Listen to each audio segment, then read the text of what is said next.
Good afternoon, good evening. This is going to be a topic it's on the Hyper-Platonism of the soul and the Hylozoism of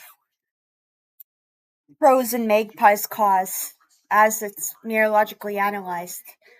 So this is going to be just a brief kind of invocation. So when I mean the Hyper-Platonism of the soul, what we mean is a soul that's divorced from the physicalist realm or the realm of atomism, the realm of logical positive atomism, and the realm of really any physical kind of tangibility, Humean supervenience, and grounding in the world of conscious perception. So consciousness, however, can be divided into the purely categorical realms of phenomenology or anti-phenomenology, abstraction or Thomism or substance monism or substance dualism, all but kind of depends on the dialectical positional model that you choose in this chess game of objective philosophical positionality. So my system here is that sometimes the soul. Now, what is the soul? The soul to me is the unique hexagon quiddity that comprises the personhood of one's mind and is unburdened by the leverages and the harnesses of genetics or biology or historical materialism or whatever, that is grounded in some kind of predeterministic existence precedes essence kind of pre-narrative doctrine. So I think that ultimately the notion of pure Platonism being not just a hypothetical modus operandi of the soul, but a really narrative kind of centralization of the soul, the centrism of the soul is a really confounded one and a confabulated one. And I think that certainly there are many unique hexides and quiddities for every particular possible mind that can ever exist. Now, why then those particular hexides and quiddities exist at all is quite unique. It kind of goes back to the question of idealism being the defining ideology of the soul's unique kind of propensity for actualization, both in the motor realms and the casual records realms. So I do believe that the soul is not grounded in genetics because hexagon quiddities and minds have eternalistic copies of them, according to, say, thermodynamical cradleist entropy of the soul. The soul is not meant to be caged in a physicalist flesh. It's meant to crawl out of its flesh. It's meant to unchain itself of its flesh and be a monument to the uniqueness of every possible thought. And when the soul's in the Platonic realm, it's not said to be, chained to a biological relation or so why do then you might ask, well, why do we have family then in the physical realm of the soul unrelated to any ever soul?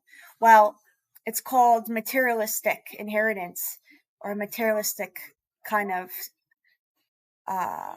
the materialistic endowment is that while you may be given kind of guardians or caregivers in the physicalist realm who represent the kind of the itinerary of caretakers for the soul, the ultimate truth is that, to me, the truth of all truths is that the soul is only in its most fleshiest, purest form, is not saturated by cultural perception or biologist perception or even scientific perception.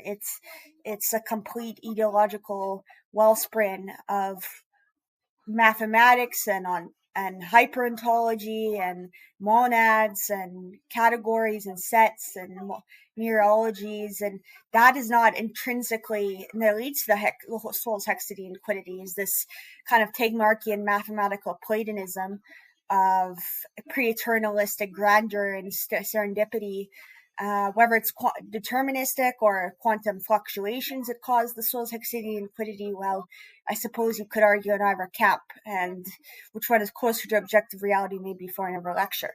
So ultimately, I would say that now one quick add-on is that the Hylozoism of the birds, crows, and caws in a way reveals its propensity for uniqueness of abstraction and Husserlian epiche.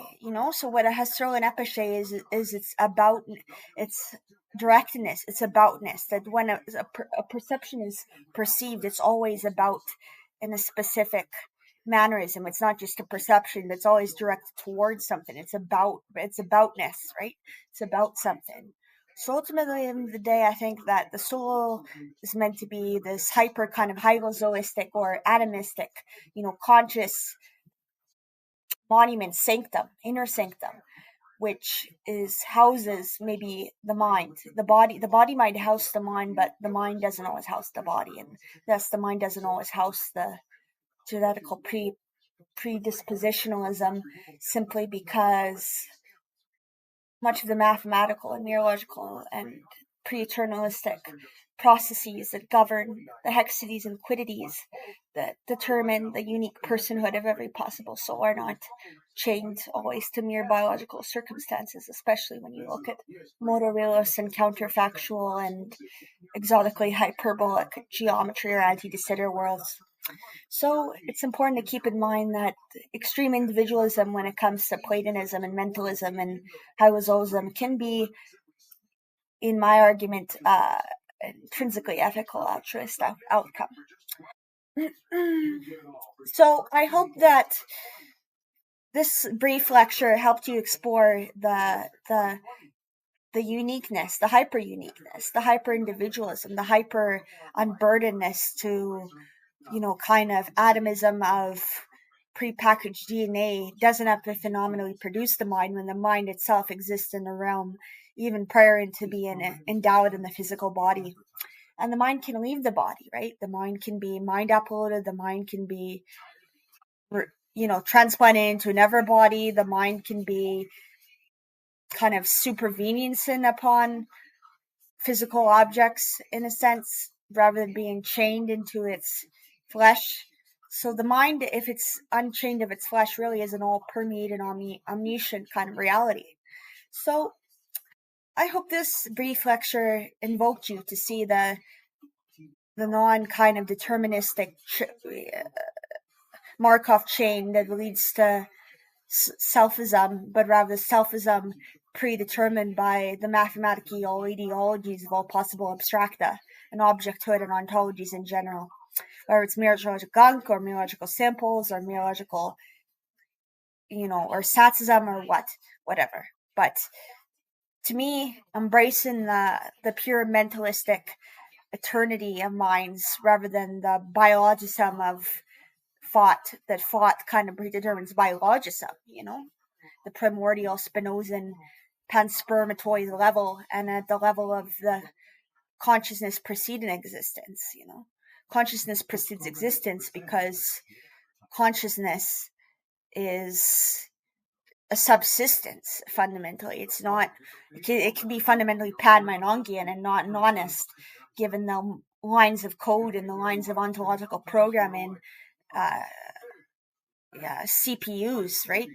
Computational processing power of consciousness even before it becomes into existence, just purely in the Mainon jungle's realm. Therefore, consciousness, when it precedes existence, and when it combined with the hylozoism of the uniqueness of magpies and crows, demonstrates the individuality and propensity towards extreme hexativeness towards every zeptosecond that has ever purely existed and pre-existed. So, thank you so much. Hope you have a good one. Thank you. Bye.